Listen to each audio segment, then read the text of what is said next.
तर पुण्यामध्ये राहुल सोलापूरकरांच्या घराबाहेर पोलीस बंदोबस्त वाढवण्यात आलेला आहे। शिवप्रेमी आक्रमक झाल्यानंतर पोलिसांनी ही सुरक्षा वाढवली आहे। राहुल सोलापूरकरांच्या घराबाहेर शिवप्रेमींनी आंदोलन केलं होतं आणि त्यानंतर आता पोलीस बंदोबस्त जो आहे तो ठेवण्यात आलेला आहे।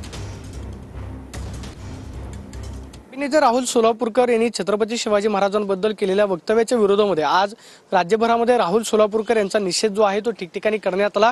राहुल सोलापूरकरांनी माफी मागावी ही प्रमुख मागणी खरं तर शिवप्रेमींची होती।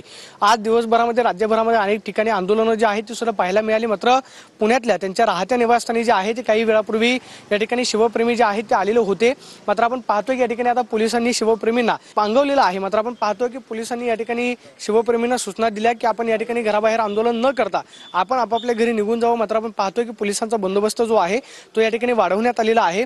सगळ्यात महत्त्वाचं म्हणजे सोशल मीडियावरती राहुल सोलापूरकर यांनी आपलं स्पष्टीकरण देत केलेल्या वक्तव्याबद्दल माफी जी आहे ती मागितलेली आहे। मात्र व्हिडिओच्या माध्यमातून मी शिवप्रेमींची दिलगिरी व्यक्त करतो असं वक्तव्य राहुल सोलापूरकर यांनी सोशल मीडियाच्या माध्यमातून केलेलं आहे। Camera person Sushant Raut Soni, Pradeep Kapse, TV9 Marathi.